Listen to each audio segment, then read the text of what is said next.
Hello दोस्तों, जैसे कि आप लोग जानते हैं हम लोग पढ़ रहे हैं UP polytechnic second semester math second, जिसमें हमने फर्स्ट यूनिट के आपके 2 चैप्टर कंप्लीट कर चुके थे। जिसमें पहला चैप्टर था हमारा डिटर्मिनेंट और उसके बाद दूसरा चैप्टर था मैट्रिक्स। तो हमारे साथ आप लोग जुड़ने के लिए एबी क्लासेस को सब्सक्राइब कर लीजिए। तो आज हम लोग स्टार्ट करेंगे यूनिट फर्स्ट का चैप्टर नंबर 3, जिसमें अवयव विधि से रेखीय समीकरण निकाय को हल करना, जिसे इंग्लिश में बोलते हैं solution of system of linear equation using matrix. और उसके बाद हम लोग इसमें देखेंगे कौन कौन से टॉपिक हैं। उसके बाद आज ही के लेक्चर में हम लोग कंप्लीट करेंगे इसके सारे जो प्रश्नावली के क्वेश्चन होंगे। तो आइए सबसे पहले देखते हैं हमारे पास जो 2 टॉपिक दिए हुए हैं। अयुत्क्रमी अवयव क्या होता है, जिसे इंग्लिश में बोलते हैं सिंगुलर मैट्रिक्स, और उसके बाद दिया है व्युत्क्रमी अवयव क्या होता है, जिसे हम लोग बोलते हैं नॉन सिंगुलर मैट्रिक्स। तो आइए देखते हैं सबसे पहले अयुत्क्रमी अवयव क्या होता है। कोई भी मैट्रिक्स दिया होगा, जब उसके हम डिटर्मिनेंट का मान निकालेंगे, यदि 0 के बराबर आता है तो हमारा अयुत्क्रमी अवयव होगा, तथा यदि हम लोग डिटर्मिनेंट का मान 0 के बराबर नहीं आता है तो हमारे पास जो अवयव होगा वो हमारा व्युत्क्रमी अवयव होगा। जैसे हमारे पास पहला है, तो आइए देखते हैं।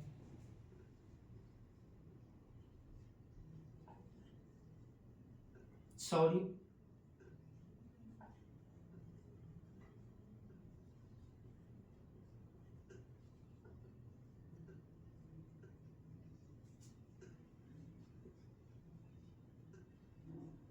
ये हमारे पास है। हम एक एग्जांपल लेते हैं।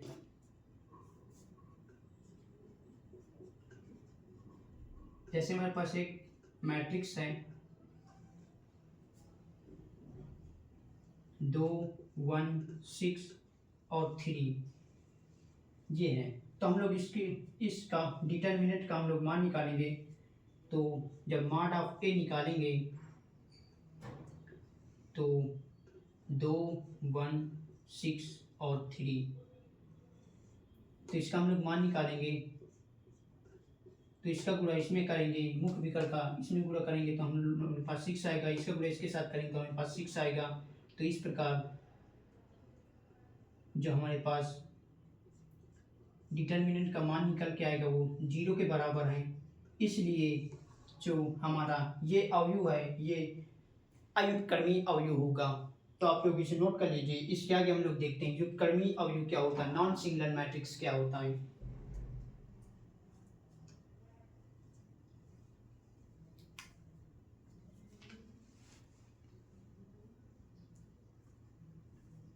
चलिए दोस्तों, आप लोग नोट कर चुके होंगे।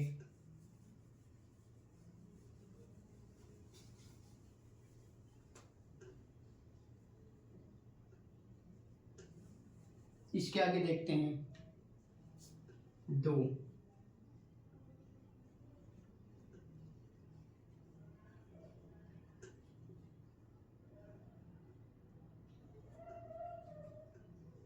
व्युत्क्रमणी अवयव।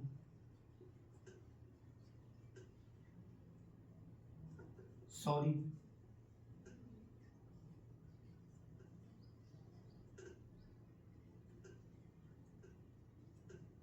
जिसे इंग्लिश में बोलते हैं नॉन सिंगुलर मैट्रिक्स। तो जैसे हम एक एग्जांपल लेते हैं। जैसे ए बराबर हमारे पास एग्जांपल है 2, 1, 3 और 4, ये हमारे पास एग्जांपल है। इसका हम लोग डिटर्मिनेंट का मान निकालेंगे। तो ए बराबर लिखेंगे 2, 1, 3, 4। तो इसका हम लोग मान का जब मान निकालेंगे तो इसका गुणा इसके साथ करेंगे तो हमारे पास आएगा 8। इसका गुणा इससे करेंगे तो हमारे पास आएगा 3। तो इस प्रकार हमारे पास जो मान ऑफ ए का मान निकल के आएगा वो आएगा 5, जो कि 0 के बराबर नहीं है। इसलिए हमारा जो ये अवयव होगा वो व्युत्क्रमी अवयव होगा। इस प्रकार हम लोगों ने दोनों अयुत्क्रमी और व्युत्क्रमी अवयव को हम लोग समझ चुके हैं। जैसे एक बार आपको बता दें कि अयुत्क्रमी अवयव वे अवयव होते हैं जिसमें डिटर्मिनेंट का मान 0 के बराबर होता है, तो अयुत्क्रमी अवयव होते हैं। तथा यदि जो डिटर्मिनेंट का मान होगा वो 0 के बराबर नहीं है तो वह हमारा व्युत्क्रमी अवयव होगा। तो आप लोग इसे नोट कर लीजिए। इसके आगे हम लोग देखते हैं अगले टॉपिक।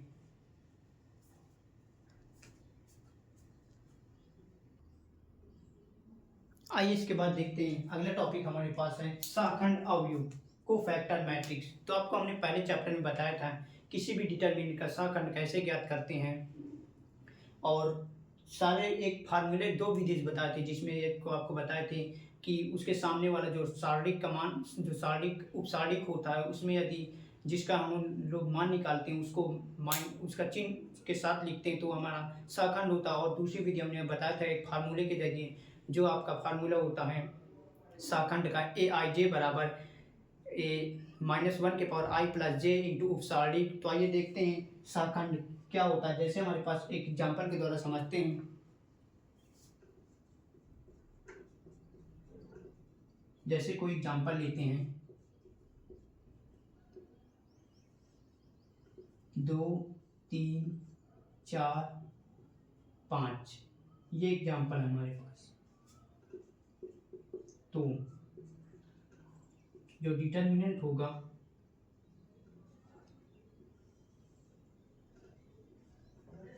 तीन, चार, 5 और 6 ये होगा। तो इसका हम लोग सहखंड कैसे ज्ञात करेंगे? तो हमारे पास एक फार्मूला होता है, सहखंड को हम लोग ए से डिनोट करेंगे। ए आई जे बराबर जो हम लोग होगा उसका फार्मूला होता है -1 के पावर i + j इंटू उपसारणिक।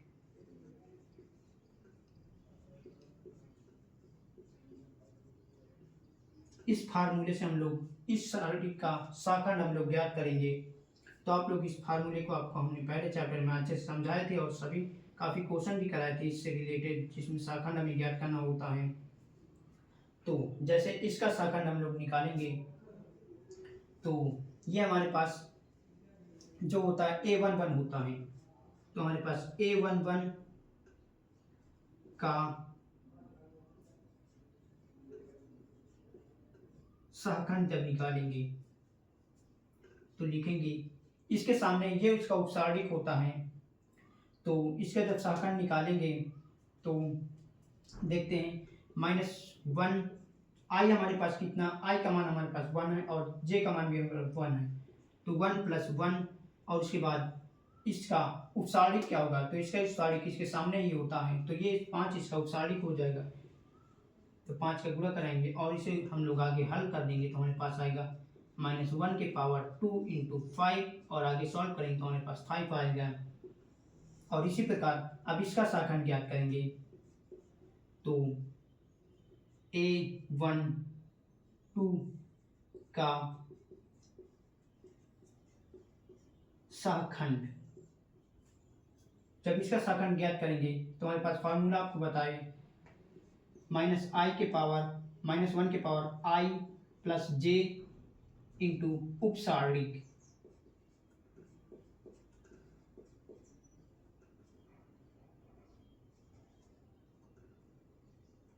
तो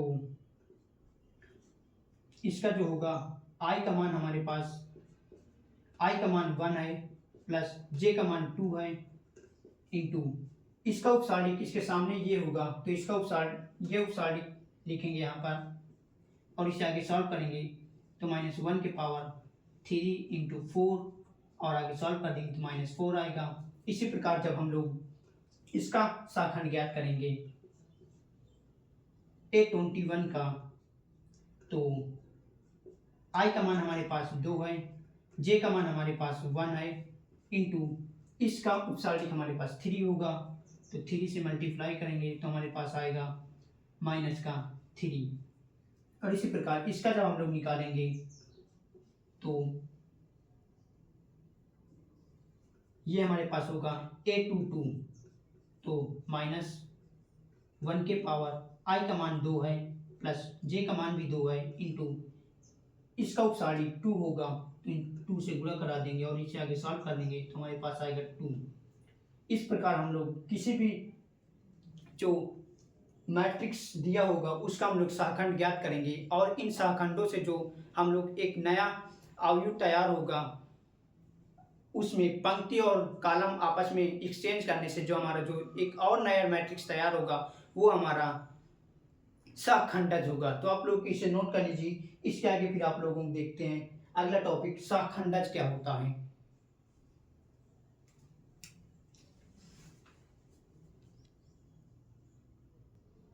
और इसी में आप लोग इसमें 2 पंक्ति और 2 कॉलम थी और इसके आगे जैसे और क्वेश्चन दिए होंगे उसमें 3 पंक्ति और 3 कॉलम होंगे, उसका भी हम लोग इसी फार्मूले के जरिए शाखंड ज्ञात कर लेंगे। तो आप लोग उसको भी सॉल्व करिएगा। तो इसके आगे हम लोग देखते हैं शाखंडज क्या होता है। तो आप लोग इसे नोट कर लीजिए।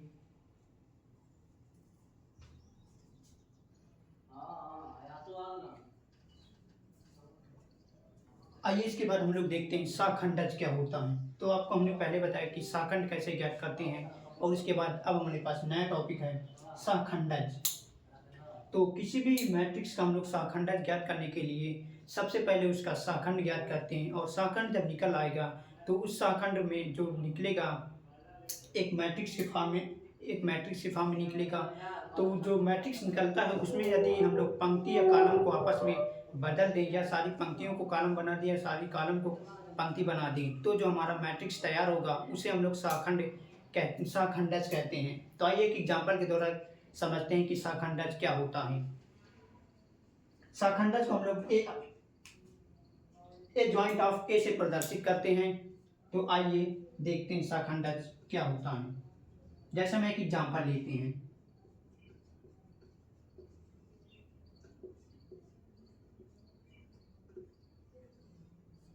ए बराबर हमारे पास है 2 5 3 4। तो इसका डिटर्मिनेंट होगा तो डिटर्मिनेंट जो आएगा वो इस प्रकार होगा 2 5 3 4, ये इसका डिटर्मिनेंट होगा। तो आइए इसका देखते हैं शाखंडज क्या होता है। तो सबसे पहले इसका हम लोग बताएं आपको कि शाखंड ज्ञात करते हैं। तो इसका शाखंड सबसे पहले ज्ञात करेंगे। तो इसका शाखंड ज्ञात करेंगे तो a11 बराबर -1 के पावर i का मान 1 है प्लस j का मान भी 1 है इंटू इसका उपसारिक हमारे पास 4 होगा। तो जो निकल के आएगा हमारे पास वो आएगा 4। इसी प्रकार अब a2 निकालेंगे। a2 का शाखंड पहले निकालेंगे, इसका शाखंड निकालेंगे तो -1 के पावर i का मान हमारे पास 1 है प्लस j का मान हमारे पास 2 है इंटू इसका उपसारिक हमारे पास 3 होगा। तो आगे सॉल्व करेंगे तो हमारे पास आएगा -3। और इसी प्रकार अब इसका शाखंड ज्ञात करेंगे। a21 का शाखंड तो -1 के पावर i का मान हमारे पास 2 है प्लस j का मान हमारे पास 1 है इंटू अब इसका जो हमारे पास उपसारिक होगा ये 5 होगा। तो इसे हम लोग आगे सॉल्व करेंगे तो हमारे पास आएगा -5। इसी प्रकार अब इसका शाखंड ज्ञात करेंगे तो -1 के पावर i का मान हमारे पास 2 है प्लस j का मान भी हमारे पास 2 है और इसका उपसारिक हमारे पास 4 होगा। तो 4 से मल्टीप्लाई कर देंगे तो हमारे पास आएगा 4। इस प्रकार हमने इस मैट्रिक्स का शाखंड ज्ञात कर लिए हैं। और जब शाखंड ज्ञात कर लेंगे तो शाखंडज ज्ञात करने के लिए हम जो सारे जो इसके शाखंड निकल के आएंगे उनको एक मैट्रिक्स के फॉर्म में लिखेंगे। जैसे ही 4 निकल आए तो हमारे पास एक शाखंड अवयव तैयार होगा जिसे हम लोग ए से प्रदर्शित करेंगे। तो हमारे पास निकल के आया 4, उसके बाद 3 5 और उसके बाद 4, ये हमारे पास निकल के आया शाखंड से बना अवयव। यहाँ पर लिख लेते, सॉरी एक मिनट,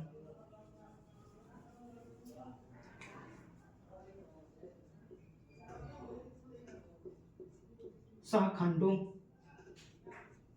से बना अवयव, शाखंडों से बना अवयव जिसे हम लोग बी से प्रदर्शित कर लेते हैं। तो हमारे पास निकल के आया 4, सॉरी ठीक है, बी से ही प्रदर्शित कर लेते, उसके बाद 3 -4 -5 और उसके बाद 4। आपको समझाने के लिए हमने इसे बी से प्रदर्शित कर लिया है। तो ये हमारे पास शाखंडों को मिलाकर एक मैट्रिक्स तैयार हुआ है। अब इसे यदि इसकी सारी पंक्ति को हम लोग स्तंभ बना दें या सारी स्तंभ को हम लोग पंक्ति बना देंगे तो हमारे पास जो नया मैट्रिक्स तैयार होगा उसे हम लोग शाखंडज कहते हैं। जैसे इसका शाखंडज ज्ञात करने के लिए हम लोग शाखंडज को ए जॉइंट ऑफ ए से प्रदर्शित करेंगे। तो इसका जो शाखंडज निकल के आएगा, ये जैसे पंक्ति है तो इसे हम लोग कॉलम बना देंगे 4 और -3। इसके बाद ये पंक्ति, इसको भी हम लोग कॉलम बना देंगे तो -5 और उसके बाद 4। इस प्रकार किसी भी मैट्रिक्स का हम लोग शाखंडज ज्ञात कर सकते हैं। जैसे कोई भी मैट्रिक्स दिया होगा उसका सबसे पहले हम लोग जैसे एक एग्जांपल था, इसमें 2 पंक्ति और 2 कॉलम है। इसी प्रकार और एग्जांपल आएंगे जिसमें 3 पंक्ति और 3 कॉलम होंगे। तो सबसे पहले उनका हम लोग शाखंड ज्ञात कर लेंगे और जब शाखंड ज्ञात कर लेंगे तो उन शाखंडों से मिलकर एक मैट्रिक्स तैयार होगा और उस मैट्रिक्स को जब हम लोग पंक्ति को कॉलम बना देंगे, जो मतलब सारी जो पंक्ति होंगी उन्हें कॉलम बना देंगे या सारे जो कॉलम होंगे उन्हें पंक्ति बना देंगे। तो इस प्रकार जो हमारे पास शाखंड तैयार होगा उसे हम लोग ए जॉइंट ऑफ शाखंड यानी कि शाखंड अवयव कहेंगे। जो शाखंडों से बना अवयव होता है उसे हम लोग शाखंडज अवयव कहते हैं। तो इस प्रकार हम लोग शाखंडज अवयव ज्ञात कर सकते हैं।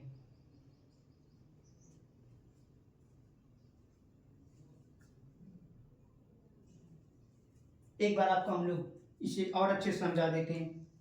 देखिए, किसी भी मैट्रिक्स का शाखंडज अवयव ज्ञात करने के लिए सबसे पहले उस मैट्रिक्स का हम लोग शाखंड ज्ञात करेंगे। जब सभी मैट्रिक्स का हम लोग शाखंड ज्ञात कर लेंगे तो उस शाखंड से जो हमारे पास एक मैट्रिक्स तैयार होगा उसे हम लोग शाखंड अवयव बोलेंगे। और उस शाखंड अवयव को यदि हम लोग सारे पंक्ति को कॉलम बना दें या सारे कॉलम को पंक्ति बना दें तो इस प्रकार जो हमारे पास नया मैट्रिक्स तैयार होगा उसे हम लोग शाखंडज अवयव कहेंगे, जिसे इंग्लिश में ए जॉइंट ऑफ ए से प्रदर्शित करते हैं। तो आप लोग समझ चुके होंगे शाखंडज अवयव क्या होता है, तो इसे आप लोग नोट कर लीजिए। इसके आगे हम लोग अगला टॉपिक देखते हैं।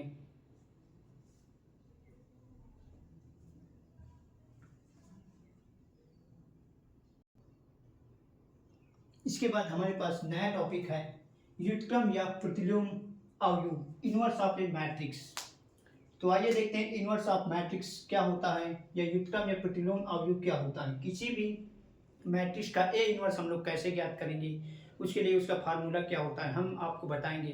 तो हम लोग इस लेक्चर में सबसे पहले पढ़ा किसी भी मैट्रिक्स का जो अयुत्क्रमी अवयव क्या होता है। तो हमने आपको बताया किसी भी मैट्रिक्स का अयुत्क्रमी अवयव यदि वो अयुत्क्रमी होगा तो उसका डिटरमिनेंट का जो मान आएगा वो 0 के बराबर आएगा। यदि उसका मान 0 के बराबर नहीं है तो ये व्युत्क्रमी अवयव होगा। उसके बाद हम लोग देखें शाखंड कैसे ज्ञात करते हैं। तो शाखंड के बाद उसके बाद शाखंडज क्या होता है। और तो हम लोग जिसमें 2 पंक्ति और 2 कॉलम थे उनके शाखंड और शाखंडज ज्ञात करना आपको बताए हैं। तो इसी प्रकार जैसे हमने आपको 3 पंक्ति और 3 कॉलम दिया होगा उसमें शाखंडज और शाखंड कैसे ज्ञात करेंगे वो आपको आगे के जो प्रश्नावली होगी उसमें आपको बताएंगे। तो आप लोग स्वयं से हल करिएगा। उसके आगे हम लोग नया टॉपिक देखते हैं व्युत्क्रम या प्रतिलोम अवयव क्या होता है, इनवर्स ऑफ ए मैट्रिक्स। तो कोई भी मैट्रिक्स का जब हम लोग इनवर्स ज्ञात करेंगे तो उसके लिए एक फार्मूला होता है जिसे हम लोग लिखते हैं ए इनवर्स बराबर 1/mod of A into adjoint of A. यह फार्मूला होता है जिसके द्वारा हम किसी भी मैट्रिक्स का ए इनवर्स ज्ञात करेंगे।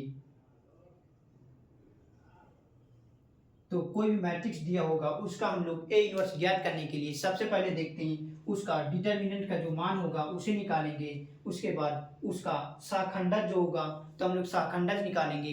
उसके बाद इस फार्मूले में रख देंगे और उसे आगे सॉल्व कर देंगे। तो हमारे पास जो ए इनवर्स का मान होगा वो निकल कर आएगा। तो आप लोग इसे नोट कर लीजिए इसके आगे हम लोग एक एग्जाम्पल के द्वारा आपको बताते हैं किसी भी मैट्रिक्स का हम लोग ए इनवर्स कैसे ज्ञात करते हैं। तो आप लोग इसे नोट कर लीजिए।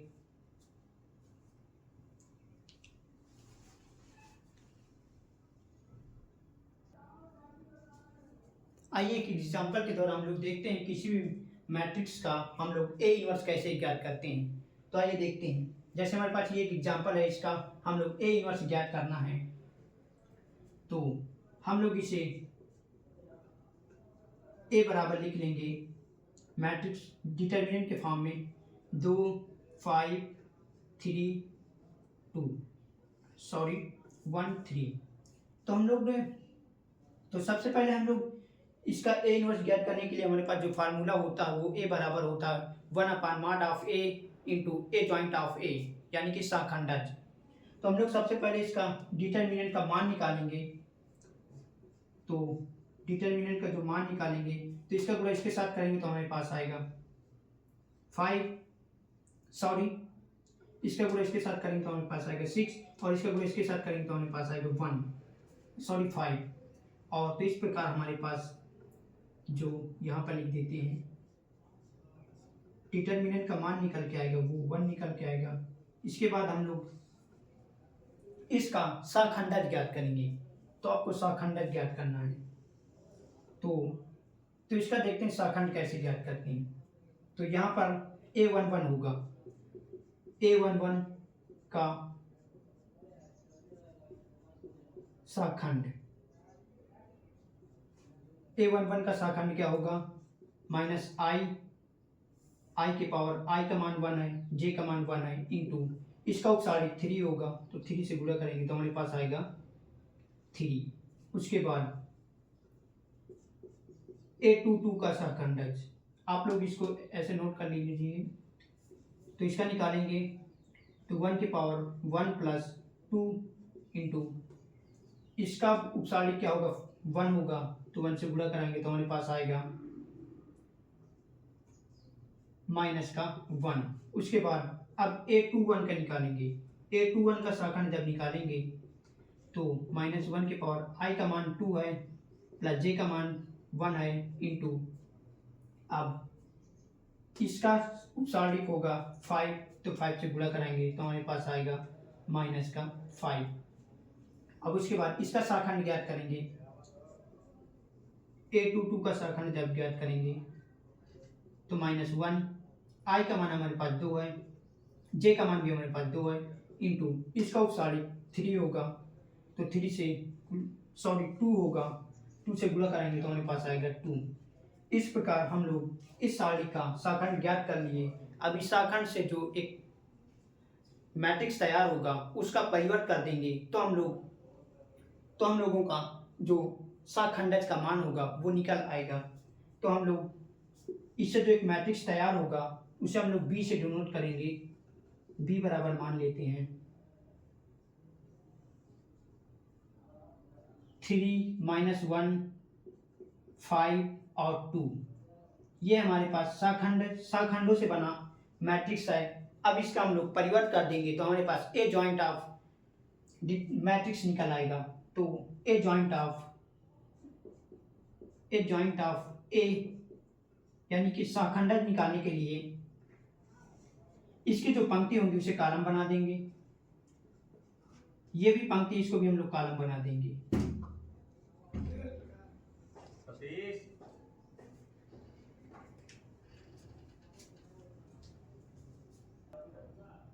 सॉरी दोस्तों, लाइट चली गई थी। तो हम लोग जब इसका परिवर्त कर देंगे तो हमारे पास ए जॉइंट ऑफ ए निकल के आएगा जो कि साखंडज होता है। तो हमारे पास अब ए इनवर्स का फार्मूला होता है, ए बराबर हमारे पास होता है A1/mod of determinant of A, यानी कि मॉड ऑफ ए और इंटू ए जॉइंट ऑफ ए। तब आप लोग यहाँ तक नोट कर लीजिए। उसके आगे हम लोग उस फार्मूले में रखते हैं और फिर ए इनवर्स का मान ज्ञात करते हैं।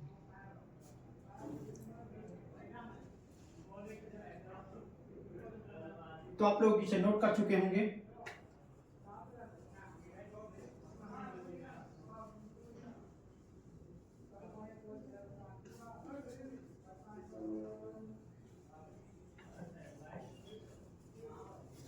ए इनवर्स निकालने के लिए हमारे पास फार्मूला होता है, ए इनवर्स बराबर होगा 1/mod of A into adjoint of adjoint of ए।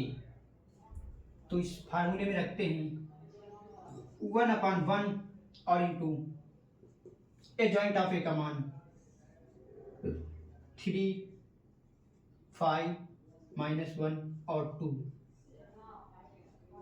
इस प्रकार इसे आगे हम लोग सॉल्व करेंगे तो हमारे पास ए इनवर्स का मान निकल कर आ जाएगा।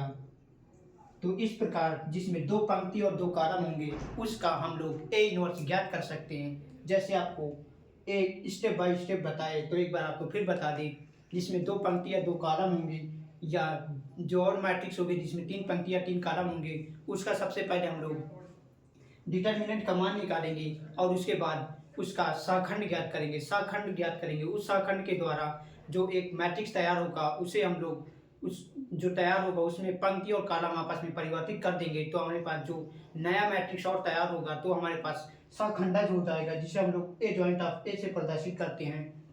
उसके बाद इस फार्मूले में रखेंगे a/mod of A into adjoint of A. तो आगे हम लोग जब इसे सॉल्व करेंगे तो हमारे पास जो ए इनवर्स का मान निकल के आएगा उसे हम लोग प्रतिलोम अवयव या इनवर्स ऑफ ए मैट्रिक्स कहते हैं। तो आप लोग इसे नोट कर लीजिए।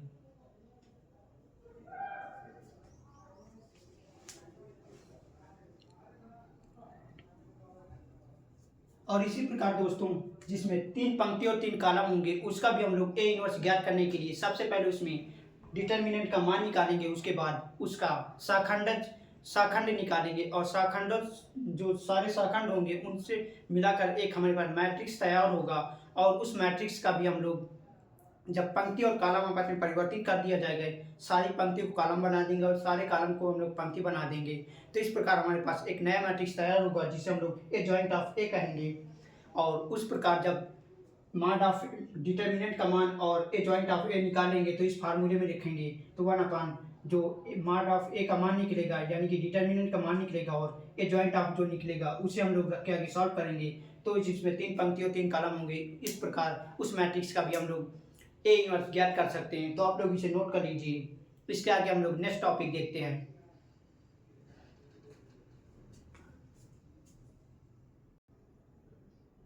आइए इसके बाद देखते हैं प्रश्नावली। तो आपके जो इस पहला तीसरा टॉपिक था चैप्टर नंबर यूनिट 1 का तीसरा टॉपिक अवयव विधि से रेखीय समीकरण निकाय कार्य करना, जिसमें सारे टॉपिक थे हमने आपको बता दिए।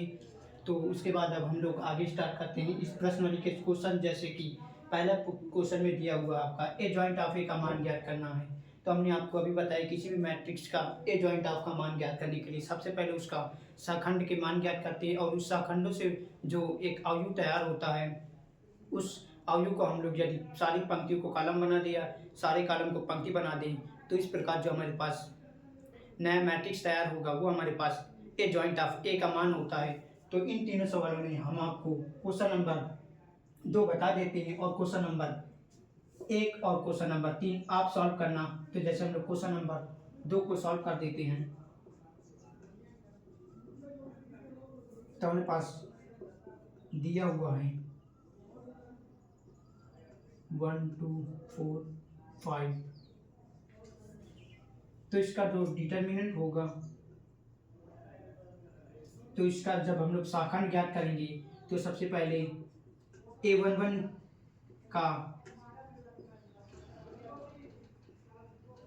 का शाखंड ज्ञात करेंगे। तो इसका जब शाखंड ज्ञात करेंगे तो -1 और i का मान भी हमारे पास 1 है, j का मान भी 1 है, इंटू इसका उपसारणिक होगा 4। इसे आगे सॉल्व कर देंगे तो हमारे पास आएगा 4। इसी प्रकार a2 का शाखंड जब ज्ञात करेंगे i का मान 1 है प्लस j का मान 2 है, इंटू इसका उपसारणिक 2 होगा तो हमारे पास -2 आ जाएगा। और इसी प्रकार जब a21 निकालेंगे -1, i का मान हमारे पास 2 है, j का मान हमारे पास 1 है, इंटू जब इसका उपसारणिक निकालेंगे तो हमारे पास 1 है। तो जब हम आगे सॉल्व करेंगे तो हमारे पास -1 निकल के आएगा। इसी प्रकार जब a2 2 निकालेंगे a22 का शाखा निकालेंगे तो हमारे पास निकल कर आएगा -1, i का मान 1 है, j का मान 2 है, i का मान भी 1 है, j का मान भी 2 है और इसका उपसारिक 3 होगा। तो इसे हम लोग आगे सॉल्व कर देंगे तो हमारे पास a22 का जो शाखा निकल के आएगा वो भी आएगा 3। तो इस प्रकार हम लोग इसका शाखंड ज्ञात कर चुके हैं। अब हम लोगों को शाखंडज ज्ञात करना है तो इससे एक मैट्रिक्स नया मैट्रिक्स तैयार होगा जिसे हम लोग b से डोनोट करेंगे। तो हमारे पास आएगा 4, उसके बाद -2, -1 और उसके बाद 3।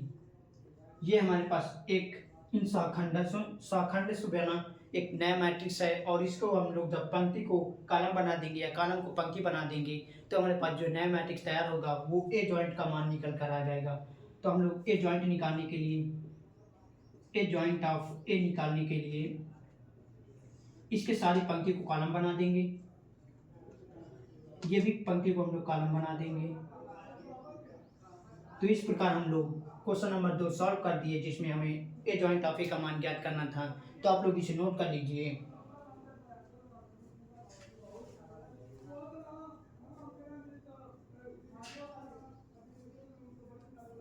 चलिए दोस्तों, आज की क्लास हम लोग यहीं तक रखते हैं। हमने प्रश्नवाली स्टार्ट कर दिया है और अगले लेक्चर में पूरी तरीके से ये प्रश्नवाली भी हम लोग कंप्लीट कर देंगे। तो हमसे आप लोग जुड़ने के लिए AB क्लासेस को सब्सक्राइब कर लीजिए और अगर शुरू से आपके काफ़ी लेक्चर छूट गए होंगे जिसमें चैप्टर नंबर 1 और चैप्टर नंबर 2 तो उसे देखने के लिए हमारे प्लेलिस्ट में जाकर एक एक लेक्चर को आराम से कंप्लीट करिएगा और उसके बाद प्रश्नवाली भी सॉल्व करिएगा। तो आज के लिए यहीं तक, धन्यवाद।